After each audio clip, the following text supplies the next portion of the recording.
Ya, selamat malam dan selamat siang kalau nanti kalian nonton pas besok siang itu. Dan selamat datang kembali di konten Mikey Ball. Dan kali ini gue akan memberikan kalian preview untuk match day tanggal 17 sama 18 September ini, yang mana gue cuma bahas ya liga-liga yang besar lah gitu, terutama Liga Inggris sama Liga Spanyol ya.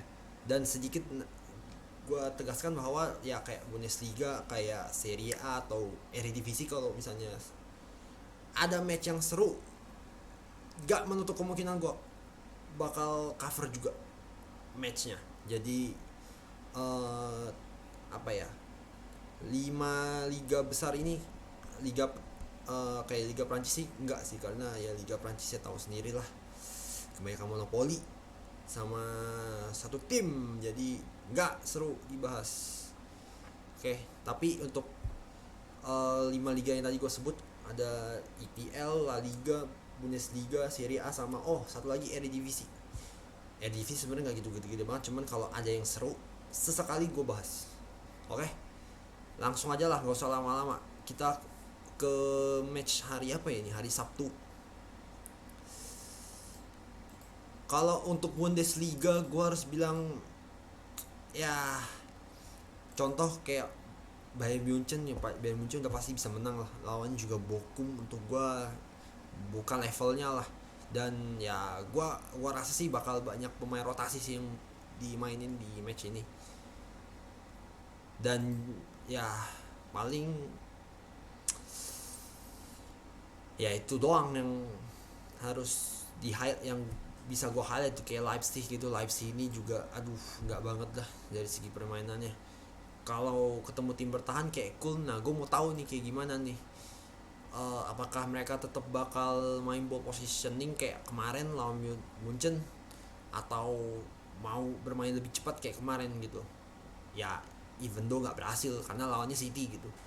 Cuman kalau lawan Köln, masih bisa sebenarnya untuk dimenangkan lah pertandingan ini. Tapi ya gue nggak tahu lah, Jesse Marsch ini juga pelatihnya, cara ngelatihnya sama aja kayak Ole untuk gue, mirip-mirip 11-12. Dan ya kalau untuk Dortmund,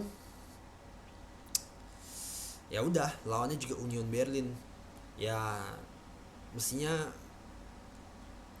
udah bisa apa ya, kalau untuk gua Dortmund sih tetap bisa dominan gitu, cuman efektivitasnya harus apa ya, harus kembali dipertanyakan gitu, karena lawan Besiktas kemarin nggak banget deh mainnya. Lawan tim yang cenderung bertahan, mereka pun mati secara kreativitas. Jadi ya semoga nggak terjadi lagi ya. Dan si Dortmund ini bisa lebih tajam lah kayak 3 pertandingan sebelumnya di Bundesliga. 3 atau 4 ya, 4 sorry, 4 match sebelumnya di Bundesliga gitu. Nah, kita ke IPL ya, ada Liverpool sama Crystal Palace. Nah, Liverpool ini kan sebenarnya ya bermain ya udah gitu loh, dengan skor utamanya mereka main ya pasti akan lebih banyak ball positioning sama high press. Cuman nih sekarang lawannya Crystal Palace gitu, yang gua rasa sih tidak sealot dulu ya. Jadi mestinya Liverpool bisa memenangkan pertandingan ini, bisa dominan dalam segi permainan. Tapi ya kalau misalnya kayak contoh either Salah, Mane, Jota, atau ya pokoknya tiga striker yang nggak jalan, atau TAA Robo nya kurang perform, ya susah juga gitu loh. Jadi memang apa ya, butuh sedikit effort ekstra lah kalau mereka nggak perform buat bisa menangin pertandingan ini gitu kalau dari gua. Terus City lawan Southampton, harusnya bisa menang sih, harusnya bisa menang City. Like secara permainan, kualitas, sama kedalaman squad sih ya gambaran kasarnya bisa menang sebenarnya, cuman ya kembali lagi bahwa kemarin mereka butuh yang namanya perbaikan dari sisi pertahanan ya, karena ya itu agak rawan sih buat gue sih. Cuman kalau sejauh mata memandang, ini kan IPL gitu, bukan UCL gitu, jadi ya IPL sebenarnya is an easy test sebenarnya buat City, harusnya di atas kertas. Arsenal gue gak yakin deh, bener-bener gue sejauh ini gue gak mau bahas dulu Arsenal. Menang 1-0 sama Norwich, senengnya kayak habis menang togel. Bener-bener gak ngerti gue sama Arsenal ini, karena untuk gue menang 1-0 lawannya juga Norwich itu gak bisa jadi patokan untuk membawa Arsenal menuju jalur yang lebih baik gitu. Jadi untuk gue masih ragu Arsenal bisa menang sama Burnley. Untuk gue ya secara apa ya, secara analisa di permukaan lah gitu. Terus juga ya paling yang seru ini Spurs lawan Chelsea. Nah, Chelsea ini kan sebenarnya punya apa ya, punya potensi yang lebih hebat dalam kedalaman squad, cuman ya Tuchel ini kan tetap maksa gitu. Orangnya maksa banget buat mainin 3-4-3.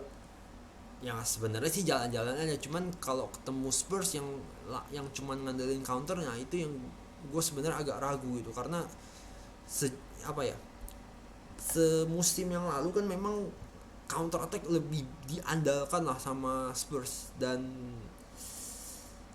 basically ya mereka cuma bisa begitu doang mainnya gitu, cuman bertahan yang ngandelin Son, Kane sama ya paling ketiga Dele Alli sekarang, karena Bale udah balik kan ke Madrid. Itu doang yang patut mereka waspadai dari Chelsea. Tapi ya Spurs ini aduh ampun deh, bener-bener dari kedalaman squad, dari pola permainan, koordinasi antar pemain hancur. Musim ini tuh bener-bener lebih hancur lagi, bener-bener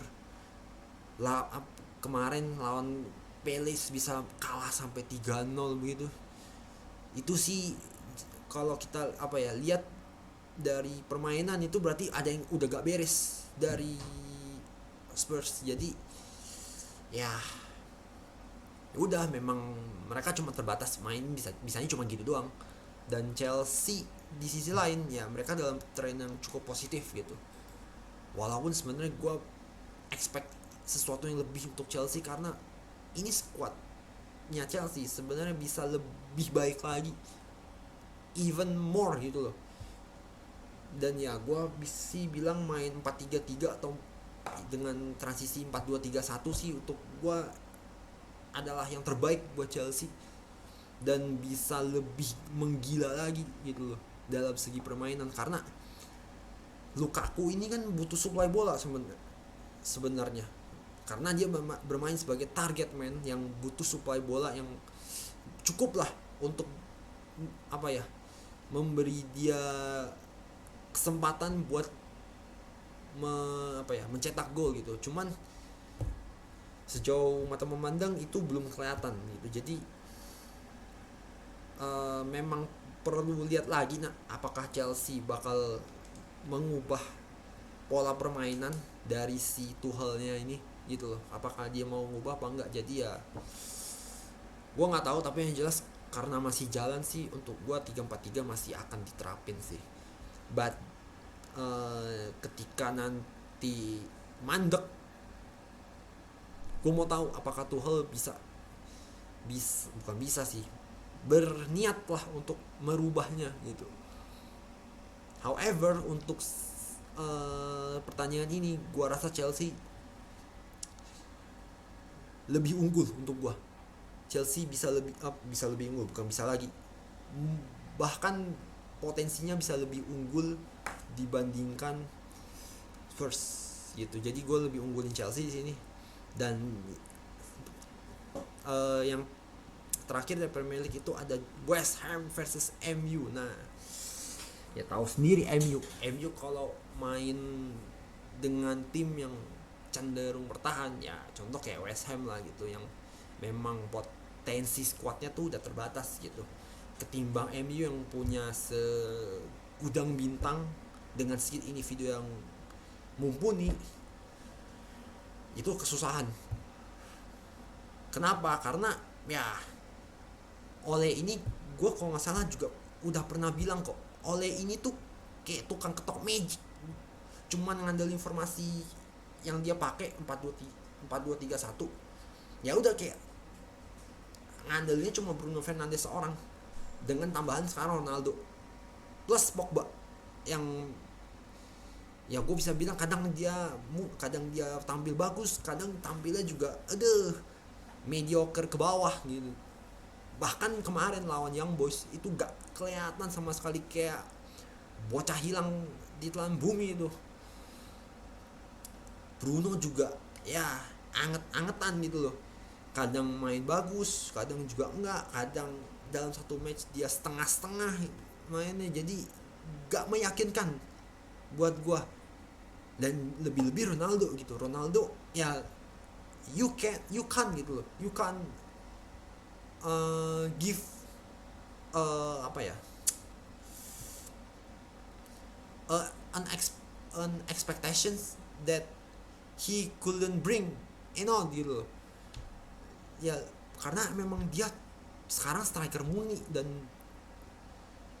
belum tentu dia bisa bermain seperti pas dia di Real Madrid gitu loh, karena memang dia pure striker. Dia sekarang tugasnya adalah untuk mencetak gol aja, dan dia butuh bantuan dari gelandang-gelandangnya yang apa ya, yang diharapkan mampu memberikan umpan ke CR7, supaya CR7 juga punya apa ya, kesempatan untuk bisa mencetak gol dan menambah kepercayaan diri juga pastinya. Tapi ya kalau lihat Ole main terus dia gunain skema yang itu aja macam ketok magic, ya gue bilang susah banget sih buat menang. Ya untuk gue sih sebenarnya MU tetap bisa mendominasi pertandingan, cuman gue nggak yakin sekarang MU bisa menang. Ya bisa sih unggul ya 1-2-0 lah bisa gitu, tapi ya kalau mereka menang pun gue tetap gak yakin. Tapi kalau untuk ngomongin masa pertandingan ini, gue bilang MU lebih unggul, tetap lebih unggul. Dan gue lebih unggulkan mereka juga artinya. Oke, terus kita ke Juventus versus Milan. Nah ini yang seru untuk gue, karena ini pertarungan dua tim yang kondisinya sekarang lagi ibaratnya lagi agak kebalik lah dari Serie A-nya sendiri gitu. Juventus memang menang lawan Malmo, tapi untuk gua bukan patokan yang bagus, karena nih lawannya tuh udah kastanya tuh udah beda jauh, dan gua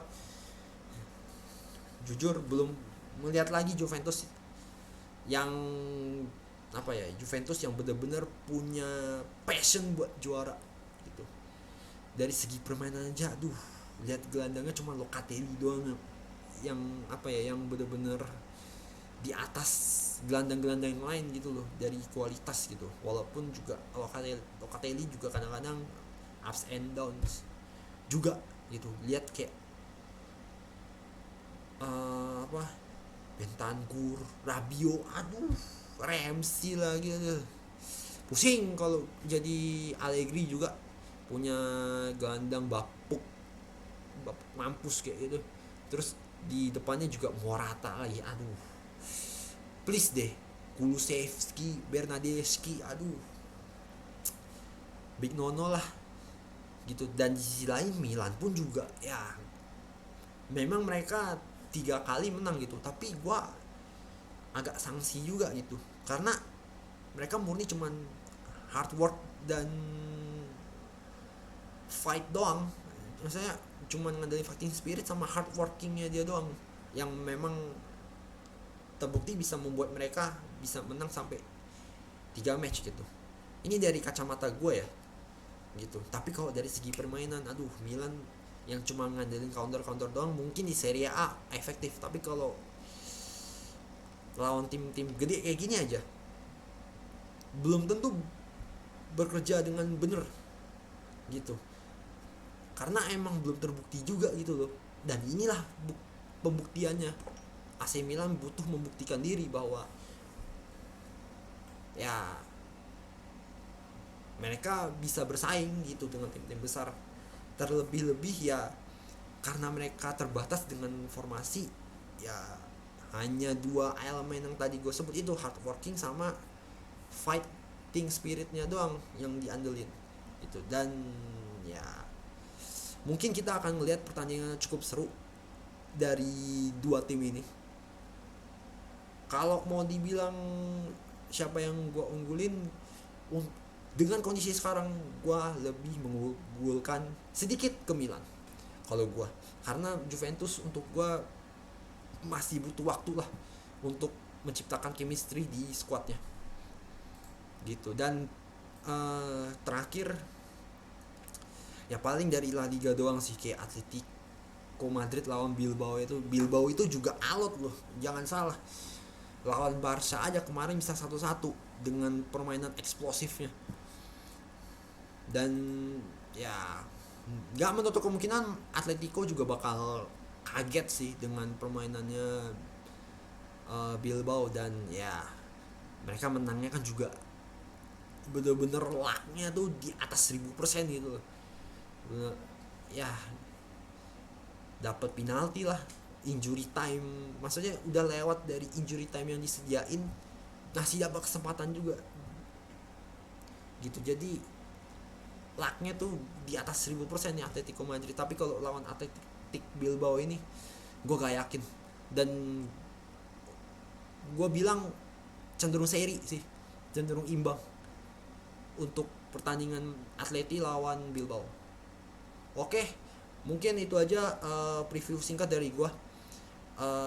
Ya, ya mungkin gue cuman ngebahas dari segi permukaannya aja lah, cuman dari segi ya in the iceberg surface-nya aja lah, nggak yang mendalam banget gitu. Tapi ya gue harap semoga itu semua yang gue sampaikan bisa jadi ya kurang lebih bisa jadi referensi lah buat kalian untuk apa ya, menyambut match yang akan berlangsung untuk hari Sabtu sama Minggu ini gitu. Oke, itu aja mungkin video dari gua untuk preview match day tanggal 18 sama 19 September. Terima kasih yang udah nonton dan sampai ketemu lagi di konten Mikey Ball yang berikutnya. Ciao. Males ngomongin Arsenal. Bingung aing. Euforianya keterlaluan.